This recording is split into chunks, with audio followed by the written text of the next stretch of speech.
অর্থাৎ লালমনিরহাট বিমানবন্দর ও যুদ্ধ বিমান ক্রয়ের চুক্তি বা সমঝোতা কেন হলো না, এই দুটো বিষয় নিয়ে।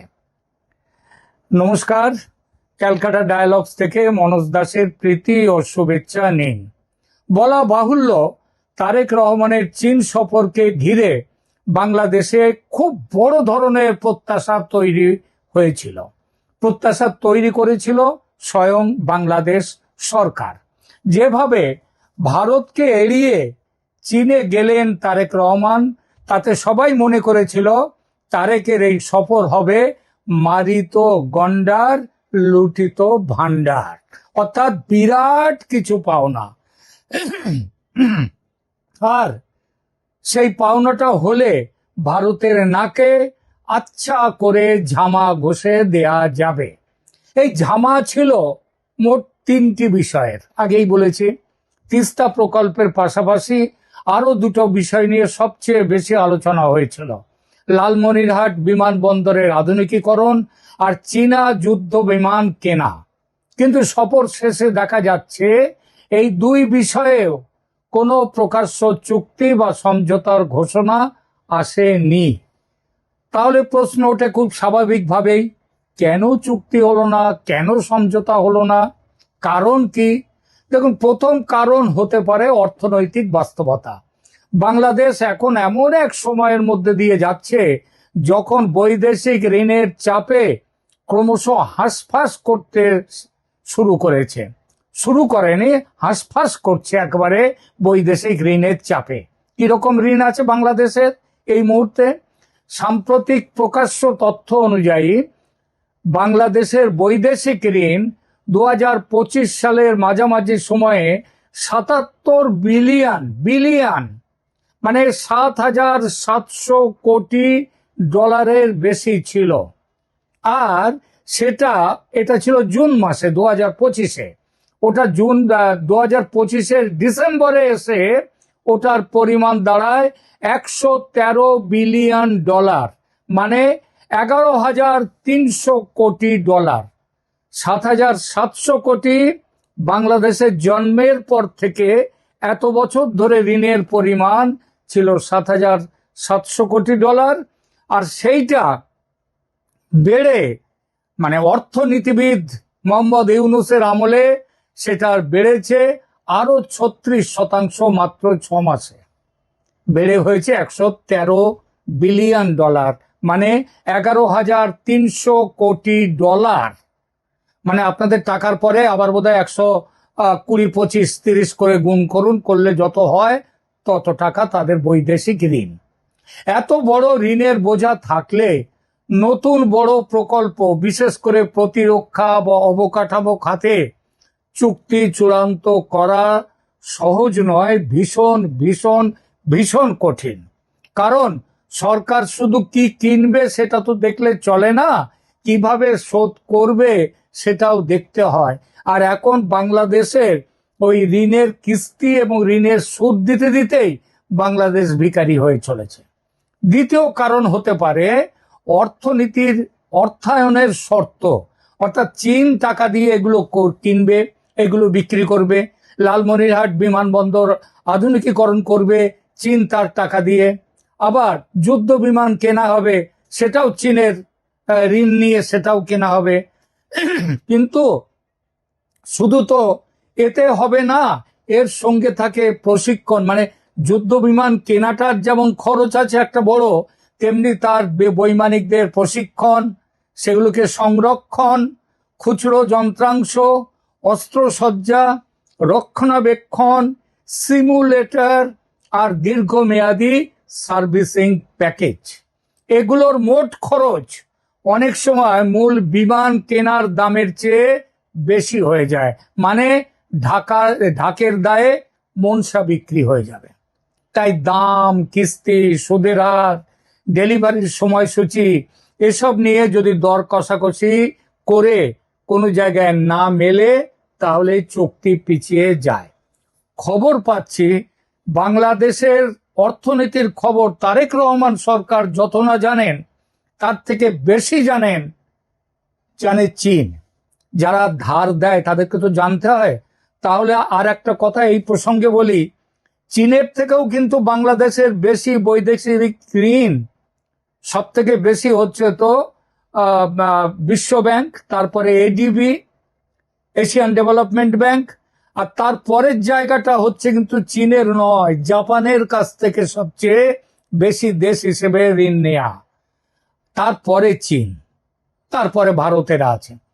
তাহলে প্রশ্নটা আসছে, চীন তো সব জানে, জানার পরে তারেক রহমানকে প্রশ্ন করেছিল যে কিভাবে এই দেনা শোধ হবে আর কিভাবে দেনা যেটা আছে সেগুলো শোধ করবেন। ফলে চুক্তি আর হয়নি। এটা দ্বিতীয় কারণ।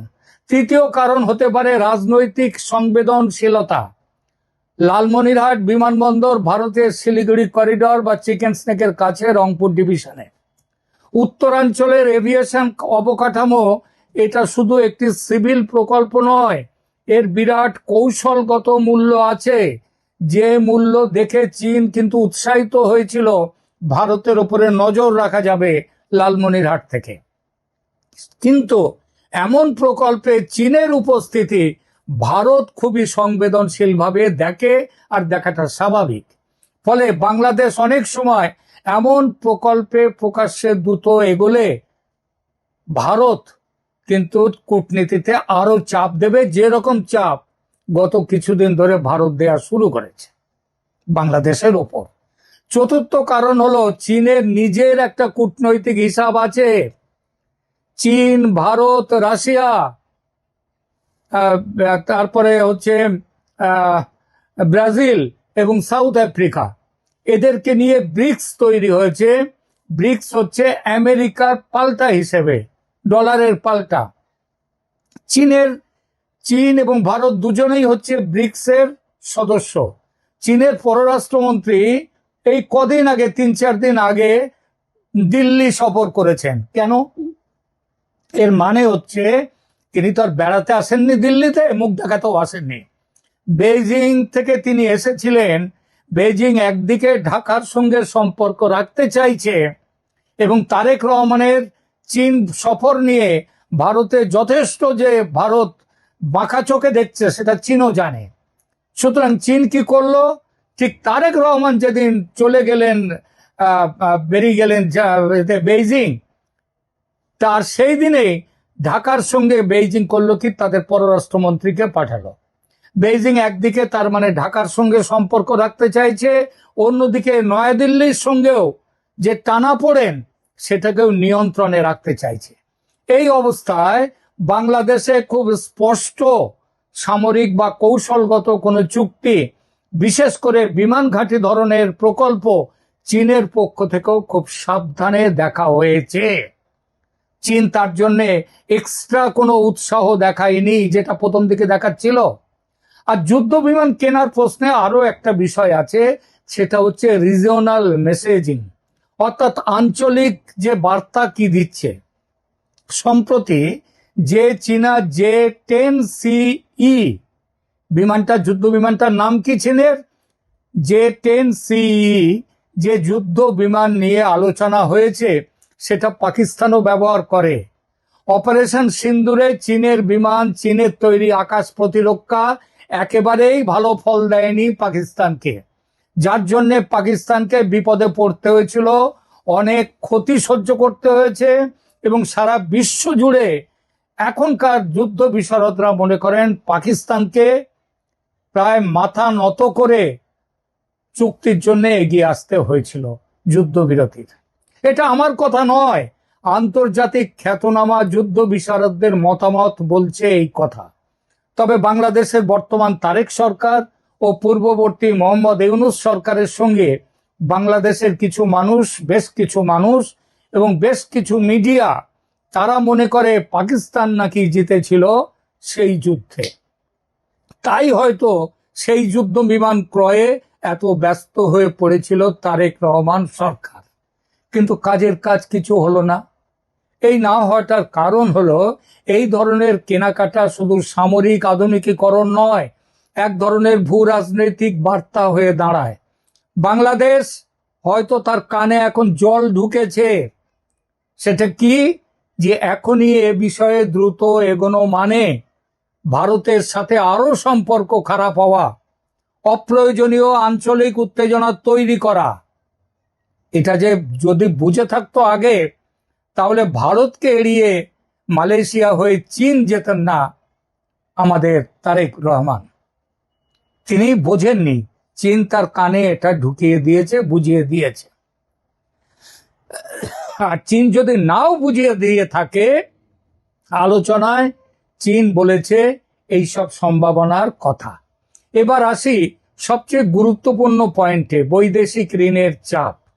বাংলাদেশের ওপর এখন নতুন ঋণ নেওয়ার পাশাপাশি পুরনো ঋণ তার কিস্তি শোধ এবং সুদের মেটানোর চাপ বাড়ছে।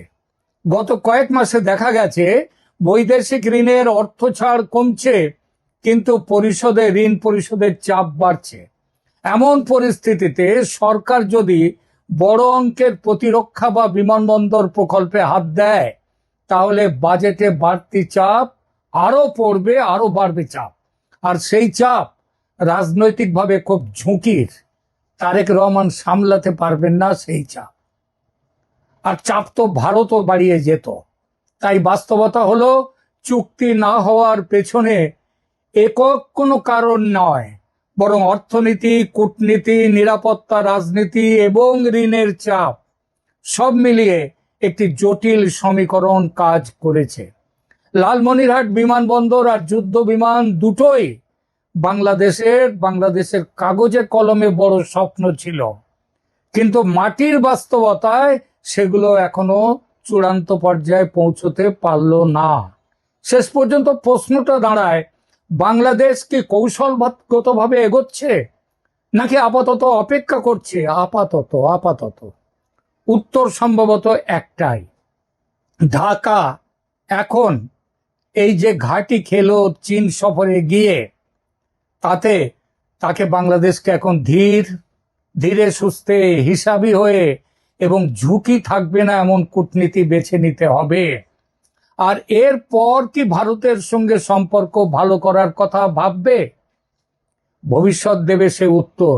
তবে একটা কথা এখনই বলে দিই, ভারত কিন্তু এই খবর পাওয়ার সঙ্গে সঙ্গে গতকাল আবার কিন্তু ফুলের গোছা এগিয়ে দিয়েছে বাংলাদেশের দিকে। ভিসা নিয়ে যে কড়াকড়ি ছিল, বা গতকাল ভারত সেই ভিসা, অর্থাৎ বাংলাদেশিদের ভারতে যাওয়া নিয়ে যে ভিসা ছিল, সেটা অনেকটা উন্মুক্ত করে দিয়েছে। এ বিষয়ে পরে আরেকটি ভিডিও করব। আপাতত বিষয়টি নিয়ে শুধু এটাই বলবো যে বাংলাদেশিদের জন্য ভিসা দেয়াটা, সে শুধু চিকিৎসা ভিসা নয়, সব রকমের ভিসা, সেটা দেওয়ার ব্যাপারে ভারত কিন্তু গতকাল দীনেশ ত্রিবেদী, ভারতের হাই কমিশনার ঢাকায়, তিনি নিজের মুখে ঘোষণা করে দিয়েছেন। ফিরে আসি, আজকের প্রসঙ্গ শেষ করব। লালমনিরহাট আর যুদ্ধ বিমান দুটোই ছিল বড় প্রতীকী বিষয়, কিন্তু এই মুহূর্তে বাংলাদেশের কাছে সবচেয়ে বড় বাস্তবতা হলো, এই ধরনের চুক্তি নয়, তাদের অর্থনৈতিক সক্ষমতার হিসাব, সেই সঙ্গে ভারতের মানসিকতার দিকে নজর রেখে চলতে বাধ্য হওয়া। বাংলাদেশকে খেয়াল রাখতে হবে, ভারত কা গুসা কিউ আতা হ্যায়। আমি গত 22শে জুন আমি বলেছিলাম যে যেদিন পশ্চিমবঙ্গ সরকার বাজেট পেশ করছে, সেদিন আমি বলেছিলাম সেই বাজেটে 11,000 কোটি টাকা রেখে দেওয়া হয়েছে কেন্দ্রীয় সহযোগিতায় তিস্তা প্রকল্পের জন্য। এই তিস্তা প্রকল্পর এই ঘোষণার পরেই আমি বলেছিলাম যে 23 থেকে 26 এই সময় তারেক রহমান, বাংলাদেশের প্রধানমন্ত্রী, তিনি যে চীনে যাচ্ছেন তার যাওয়ার একটা বড় কারণ, অন্তত বাংলাদেশের পত্র পত্রিকা, বাংলাদেশ সরকারের বিভিন্ন ঘোষণা থেকে জানা গেছে যে সেই যাওয়ার একটা বড় কারণ সফরের, সেই বড় কারণ হচ্ছে তিস্তা প্রকল্পে চীনের সাথে মৌ স্বাক্ষর এবং তাদের সঙ্গে চীন যেটা তিস্তা প্রকল্পকে এগিয়ে নিয়ে যাওয়া। আমরা এটাও জেনেছিলাম যে 11,000 কোটি টাকা ব্যয়ে তিস্তা প্রকল্প করবে বাংলাদেশ চীনের সহযোগিতায়, এবং এই টাকাটাও আবার চীন পুরোপুরি দিয়ে দেবে, এটাও আমি বলেছিলাম। এবং সেই মৌ স্বাক্ষরিত হবে এবার তারেক রহমান যে চীন সফরে যাচ্ছেন, সেই চীন সফরে যাওয়ার পর সেই চীন সফরে এই জিনিসটা হবে। কিন্তু আমি আমার সেই ভিডিওতে বলেছিলাম, প্রতিবেদনে, যে পশ্চিমবঙ্গের যদি উজানে এই যে পশ্চিমবঙ্গের প্রকল্প থাকার ফলে বাংলাদেশের প্রকল্পের উপরে চাপ তৈরি হবে এবং বাস্তবে বাংলাদেশের পক্ষে কিছু করা কঠিন। সুতরাং এই পরিস্থিতিতে বাংলাদেশ চীনের মৌ স্বাক্ষর তিস্তা নিয়ে আদৌ হবে কিনা আমি এই সন্দেহ সেদিন জানিয়েছিলাম, এবং দেখা গেল বাস্তবে ঠিক তাই হয়েছে। আজ 26শে জুন আজকে খবর যা আসছে তাতে তারেক রহমানের সঙ্গে চীনের 13টি মৌ চুক্তি মৌ স্বাক্ষর হয়েছে, মেমোরান্ডাম অফ আন্ডারস্ট্যান্ডিং স্বাক্ষর হয়েছে, কিন্তু সেখানে তিস্তা প্রকল্পের কোনো নাম নেই। এই বিষয়টি নিয়ে এখনকার আলোচনা। দেখুন, তিস্তা এখন আর শুধু একটা নদীর নাম নয়, এটা হয়ে উঠেছে জল, রাজনীতি, সীমান্ত জিওপলিটিক্স আর দক্ষিণ এশিয়ার ক্ষমতার সমীকরণের এক জটিল কেন্দ্রবিন্দু। আমি আপনাদেরকে যেমন বলেছিলাম যে এই বাস্তবতা দেখে মনে হচ্ছে মৌ স্বাক্ষর এবার করা মুশকিল, এবং মৌ স্বাক্ষর আদৌ হয়নি। কারণটা কি? কারণ খুব সোজা। তিস্তার উজানে ভারত, আর উজানের দেশকে বাদ দিয়ে তিস্তার মতো আন্তঃসীমান্ত নদীতে বড় কোনো পরিকল্পনা বাস্তবায়ন করা শুধু কঠিনই নয়, অনেক সময় প্রায় অসম্ভব হয়ে পড়ে, এবং এখানে ঠিক সেটাই হয়েছে। কিন্তু তিস্তা কেন এত গুরুত্বপূর্ণ? দেখুন, তিস্তা নদী উত্তরবঙ্গের জন্য, যেটা পশ্চিমবঙ্গের অংশেও আছে আবার বাংলাদেশের অংশেও আছে, তাদের জন্য জীবন রেখার মতো। এই নদীর জল, পলি, প্রবাহ আর মৌসুমী আচরণের সঙ্গে জড়িয়ে আছে কৃষি, সেচ, বন্যা, ভাঙন, চর, জীবিকা, সব কিছু। বাংলাদেশের উত্তরাঞ্চলে তিস্তা শুধু জলের উৎস নয়, এটি একটি রাজনৈতিক ও আর্থ-সামাজিক প্রশ্ন। কারণ শুকনো মৌসুমে নদীতে জল কমে গেলে ক্ষতি হয় কৃষকের, আবার বর্ষায় জলের অতিরিক্ত প্রবাহ আর অনিয়ন্ত্রিত ভাঙনে ক্ষতিগ্রস্ত হয় বসতি, জমি আর অবকাঠামো। অর্থাৎ তিস্তা প্রকল্প মানে কেবল বাঁধ বানানো নয়, এটা মানে নদীর গোটা অববাহিকাকে নিয়ন্ত্রণ, পুনর্গঠন আর ভবিষ্যৎ পরিকল্পনার প্রশ্ন। পশ্চিমবঙ্গের 11,000 কোটি রুপি এই প্রশ্নে বাংলাদেশের এই সমস্যায় কি বার্তা দিল? দেখুন, এখানে মূল বিষয়টা যেমন বিশাল অর্থের পরিমাণ, কারণ পশ্চিমবঙ্গের 11,000 কোটি রুপি এই বাজেটে এসছে, পুরোটাই কেন্দ্রীয় সহায়তায়। আবার ঠিক সেই একইভাবে বাংলাদেশ বলছে তারা 12,000 কোটি টাকা তাদের টাকায় এখানে রেখে দেবে তিস্তা প্রকল্পে, এবং সেটা চীনের অর্থায়নে। এখানে মূল বিষয়টা শুধু অর্থের অঙ্ক নয়। ভারতের 11,000 কোটি টাকা নিশ্চিতভাবেই বাংলাদেশের 12,000 কোটি রুপি, 12,000 কোটি টাকার থেকে অনেক বড় অঙ্ক। ভারতের 11,000 কোটি। ভারত এখন এই তিস্তা নিয়ে নিজের অবস্থান আরো স্পষ্ট করতে এই বার্তাটি দিল। এটা পশ্চিমবঙ্গের স্থানীয় প্রকল্প বলে দেখা গেলেও বাস্তবে এর ভূ রাজনৈতিক প্রতিধ্বনি আছে। কারণ তিস্তার উৎস, প্রবাহ নিয়ন্ত্রণ, জল ধরে রাখা, বন্যা ব্যবস্থাপনা, সবকিছুর কেন্দ্রেই আছে উজান। আর পশ্চিমবঙ্গের গজলডোবায় সেখানে বড় প্রকল্প আছে তিস্তা নিয়ে, এবং পশ্চিমবঙ্গের প্রকল্প হচ্ছে দুটো খাল আলাদা করে কাটা হবে, সেখান দিয়ে তিস্তার জলকে দেওয়া হবে। এবং নিশ্চিতভাবেই মনে রাখতে হবে, এই খাল কাটলে তার জল সেখানে গেলে বাংলাদেশের ভাগ্যে জল আসবে না। যখন উজানে থাকা দেশ নিজেই বড় বিনিয়োগ ঘোষণা করে, তখন ভাটি দেশের পরিকল্পনা খুব স্বাভাবিকভাবেই চাপে পড়ে। বাংলাদেশ তখন আর একা নিজের মতো করে নদীর গতিপথ বদলাতে পারে না। বড় প্রকল্প করতে হলে উজানের প্রবাহ, ভারতের প্রকৌশলগত সিদ্ধান্ত এবং সীমান্তবর্তী নদী ব্যবস্থার বাস্তবতা সবই হিসাবের মধ্যে আনতে হয়। আর এই জন্যেই বড় গুরুত্বপূর্ণ প্রশ্নটা এসে গেল, চীন এবং বাংলাদেশের মধ্যে তিস্তা নিয়ে কোনো মৌ স্বাক্ষরিত হলো না।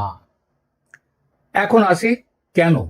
যদি চীন এত আগ্রহী হয়, আপনারা জানেন যে যেটা তিস্তার প্রকল্পটা হবে ভারতের শিলিগুড়ি করিডোর, যেটার নাম চিকেন স্নেক, তার কাছাকাছি, এবং চীন এখানে খুবই আগ্রহী এই জায়গাতে তাদের অবস্থান নেয়ার জন্যে।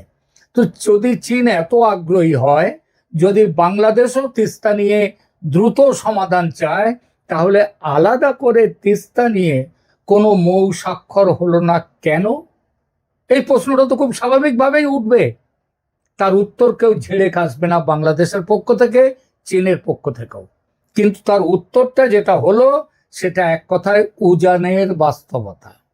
তিস্তা এমন কোনো নদী নয় যেটাকে শুধু বাংলাদেশের ভেতরে বসে টেকনিক্যাল প্রকল্প দিয়ে পুরোপুরি সামলানো যাবে। নদীর বড় অংশের প্রবাহ নিয়ন্ত্রণ ও কাঠামোগত প্রভাব ভারতের ভূখণ্ডের সঙ্গে যুক্ত। ফলে চীন বাংলাদেশ যদি তিস্তা নিয়ে খুব বড়, খুব দৃশ্যমান, খুব প্রতীকী একটি মৌ করত, তাহলে সেটা শুধু প্রকল্পগত বিষয় থাকতো না, সেটা সরাসরি ভারতকে বার্তা দিত এবং দক্ষিণ এশিয়ার কূটনৈতিক ভারসাম্যে নতুন উত্তেজনা তৈরি করত। এটা যেমন ঠিক, তেমন এর থেকেও বড় ঠিক যে এখন বাংলাদেশের পক্ষে ভারতের অনুমতি নয়, ভারতের সাথে কথা না বলে কোনো তিস্তা প্রকল্প করা যাবে না। তাই বাস্তবসম্মত পথ ছিল বেশি সতর্ক, বেশি টেকনিক্যাল, বেশি আড়াল রেখে দিয়ে কিছু করা। অর্থাৎ বড় বড় ঘোষণার বদলে ছোট ছোট নদীর ব্যবস্থাপনা, প্রশিক্ষণ, কারিগরি সহযোগিতা, পানি জলের প্রযুক্তি, তারপরে সম্ভাব্যতা, নানা সমীক্ষা, এই ধরনের সমঝোতা দিয়ে বিষয়টি এগিয়ে নেয়া। আর চীন সেটাই করেছে। এটা অনেকটা এমন যেখানে রাজনৈতিকভাবে সবাই তিস্তা চায়, কিন্তু কূটনৈতিকভাবে এবং বাস্তবসম্মতভাবে তিস্তাকে সেইভাবে কাজ করা যায় না, এবং কেউ খোলা সংঘাতেও যেতে চাইছে না। চীন চাইছে, বাংলাদেশ চাইছে, কিন্তু বাস্তব পরিস্থিতি তাদেরকে আটকে দিচ্ছে। ভারতকে বাদ দিয়ে এটা সম্ভব নয়, কারণ আসল সত্যটা খুব কঠিন। তিস্তার উজানে ভারত থাকায় ভারতকে বাদ রেখে বাংলাদেশের তিস্তা নিয়ে বড় কিছু করা অসম্ভব। কেন বলছি অসম্ভব? প্রথমত, নদীর প্রবাহের উপর উজানের নিয়ন্ত্রণ থাকে। দ্বিতীয়ত, জল ধরে রাখা, ছেড়ে দেয়া, মোড় ঘোরানো জলের, তারপরে জলের বাঁধ তৈরি করা, ব্যারেজ, ড্রেনেজ, এই সব সিদ্ধান্ত উজানে কি হচ্ছে, উজানের আচরণের উপর সরাসরি নির্ভরশীল। তৃতীয়ত, আন্তঃসীমান্ত নদী হলে কেবল প্রকৌশলটা কাজ দেয় না, কূটনীতিও সমান গুরুত্বপূর্ণ। তাই বাংলাদেশ যদি তিস্তা প্রকল্পে বিনিয়োগ করতে চায়, দ্রুত তিস্তা প্রকল্প করতে চায়, চীনের মতো অংশীদার যদি পায়ও, এবং পাবেই, চীন তো খুব ব্যস্ত, কিন্তু ভারতের বাস্তবতা পাশ কাটানো যাবে না।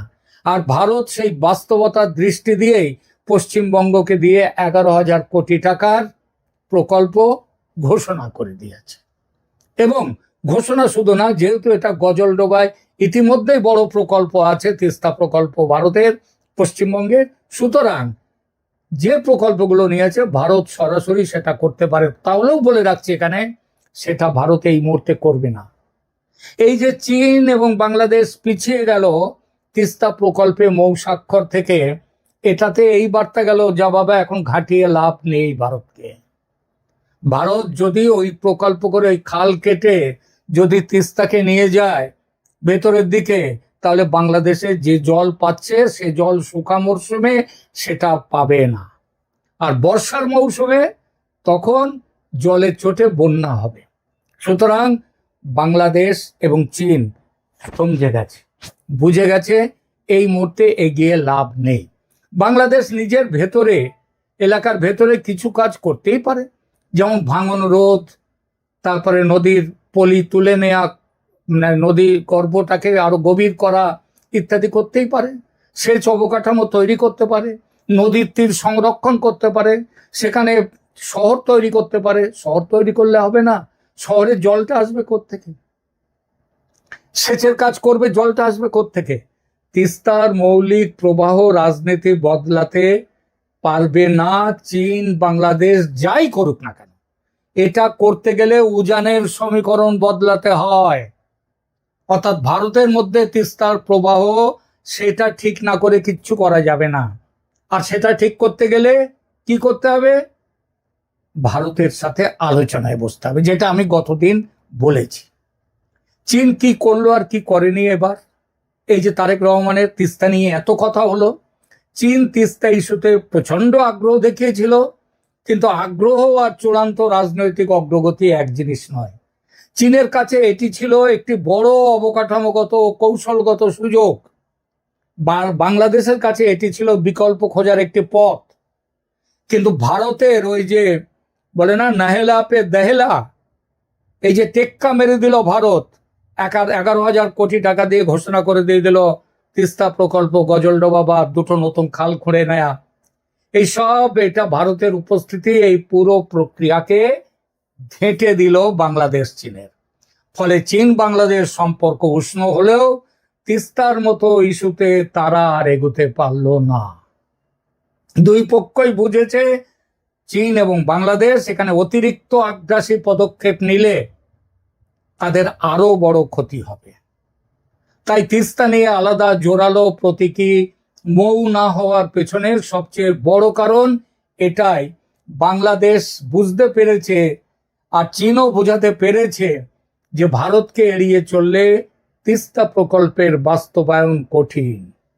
ঝগড়া নয়, দ্বন্দ্ব নয়, ভারতের পায়ে পা লাগিয়ে ঝগড়া করে তিস্তা নিয়ে জেতা যাবে না, লাভ নেই। আর চীন জানে ভারতকে চোখ রাঙিয়ে দক্ষিণ এশিয়ায় তিস্তা রাজনীতি চালানো খুব বেশি দূর নেওয়া যাবে না। পশ্চিমবঙ্গের ঘোষণার প্রভাব এতটাই মারাত্মক, আমি সেটা বলেছিলাম 22শে জুন। আমি যখন এটা করেছিলাম আমার ভিডিও, তখনও বাজেট অধিবেশন চলছে পশ্চিমবঙ্গে। আমি ঘোষণাটা শুনেই সেদিন বলেছিলাম। এখন প্রশ্ন, পশ্চিমবঙ্গের ঘোষণার প্রভাব, তাহলে বুঝলেন 11,000 কোটি রুপির ঘোষণা চীন বাংলাদেশ তিস্তা মৌ না হওয়ার বড় কারণ। বড় কারণ বলে কি এটা কি একমাত্র কারণ? না, একমাত্র কারণ নয়, কিন্তু এটা বড় কারণ, সবচেয়ে বড় কারণ। অন্তত একটা রাজনৈতিক পরিবেশ তৈরি করেছে যেখানে বাংলাদেশ আরো সাবধান হতে হবে, সতর্ক হতে হবে। কেন? কারণ উজানে নতুন বিনিয়োগ ঘোষণা মানে ভারত তিস্তা ইস্যুতে নিষ্ক্রিয় নয়। বাংলাদেশ চীন যা করবে চোখ বুজে মেনে নিয়ে বসে বসে দেখবে, সেটা নয়।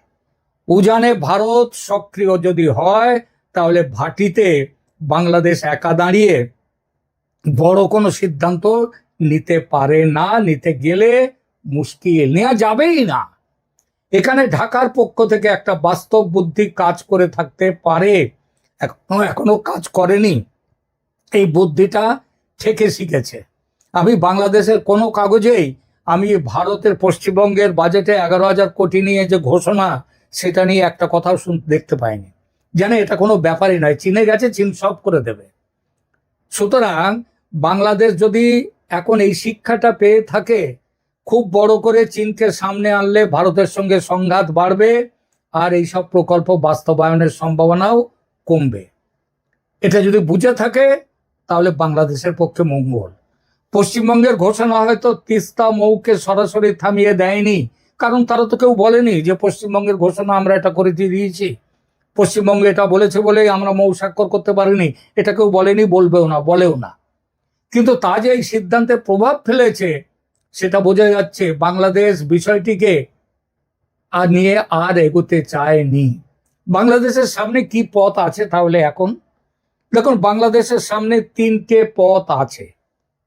এক, তিস্তা নিয়ে ভারতের সঙ্গে আলোচনায় বসা, তিস্তার জল নিয়ে দীর্ঘমেয়াদী জল চুক্তির জন্য চাপ বাড়িয়ে যাওয়া, ভারতের সঙ্গে আলোচনায় বসে একটা সিদ্ধান্তে চালিয়ে যাওয়া। আপনাদের হয়তো মনে আছে 2011-এ তো একটা জল বন্টন চুক্তি হয়েই যাচ্ছিল। মনমোহন সিং চলে গিয়েছিলেন শেখ হাসিনার সঙ্গে কথা বলতে ঢাকায়, আটকে দিয়েছিলেন মমতা ব্যানার্জি। তারপর মমতা ব্যানার্জি তো এখন চলে গেছেন, এখন ভারতে রয়েছে নরেন্দ্র মোদীর সরকার, যদিও বাংলাদেশে ভারত যাদেরকে বন্ধু বলে ভাবে, সেই শেখ হাসিনার সরকার ছিল। কিন্তু এখন শেখ হাসিনার সরকার নেই, তারেক রহমানের সরকার আছে। কিন্তু এখন তো পশ্চিমবঙ্গে মমতা ব্যানার্জির সরকারও নেই, যিনি সেদিন আটকে দিয়েছিলেন। সুতরাং ভারতের সঙ্গে কথায় বসতে পারে, আলোচনায় বসতে পারে। দ্বিতীয়ত, চীনের সঙ্গে প্রযুক্তিগত ও অবকাঠামো সহযোগিতার প্রস্তাবকে ধরে রাখা, কিন্তু এই ব্যাপারে আর না এগোনো। এগুলো কি হবে? ভারত বিশ্বাসযোগ্য জায়গায় নিতে পারবে না বাংলাদেশকে। 3, তাহলে চীনকে দিয়ে কি করবে? বাংলাদেশের নদীমাতৃক দেশ বাংলাদেশ, তার ভেতরে নদীর ব্যবস্থাপনা, সেচ, ভাঙন রোধ, পলি তুলে দেওয়া, খনন করা, অববাহিকা পরিকল্পনা, এই কাজগুলোকে নিয়ে এগিয়ে যাওয়া। কিন্তু মনে রাখতে হবে, বাংলাদেশের সব নদীরই উৎস হচ্ছে ভারত, ভারতের মধ্য দিয়ে যাচ্ছে। সুতরাং সবচেয়ে বাস্তবসম্মত পথ হচ্ছে এই তিনটের জিনিসের মিশ্রণ। কারণ তিস্তা কোনো একক সমাধানের নদী নয়, এটা বহুমাত্রিক সমস্যা, আর ভূগোল, পরিবেশ, অর্থনীতি, রাজনীতি আর কূটনীতির জটিল অঙ্ক। সুতরাং যেটা স্পষ্ট হয়ে উঠছে তা হলো, পশ্চিমবঙ্গের 11,000 কোটি রুপি বরাদ্দ শুধু আরেকটি প্রকল্প ঘোষণা নয়, এটা তিস্তা অঞ্চলে ভারতের সক্রিয় অবস্থানের দৃঢ় ইঙ্গিত। আর সেই ইঙ্গিতই বাংলাদেশকে চীনের সঙ্গে খুব বড়, খুব দৃশ্যমান তিস্তা মৌয়ের পথে যেতে নিরুৎসাহিত করেছে। এবং চীন তাদেরকে বোঝাতে পেরেছে যে এভাবে কাজ হবে না, অনেক ঠেকে শিখেছে। তিস্তা নিয়ে বড় সিদ্ধান্ত নিতে হলে শুধু উন্নয়ন ইচ্ছা যথেষ্ট নয়, উজান ভাটি, রাজনীতি, অর্থনীতি, কূটনীতি, ভারতের সঙ্গে সহজ সম্পর্ক, সবকিছুকে একসঙ্গে মিলিয়ে দেখতে হবে, নইলে বিপদ বাড়বে, কমবে না। এই মুহূর্তে তিস্তার সবচেয়ে বড় সত্যি হলো, নদীটা বাংলাদেশের মধ্যে, কিন্তু নদীর ভাগ্য ভারতের হাতে। তিস্তা এখন উন্নয়ন প্রকল্পের চেয়ে অনেক বড় কিছু। এটা দক্ষিণ এশিয়ার জিওপলিটিক্সের একটা জীবন্ত পরীক্ষা। এটা যেন বাংলাদেশ মনে রাখে আর সেইভাবে চলে। এখনকার মতো এখানেই রাখছি। ভালো থাকবেন, ধন্যবাদ।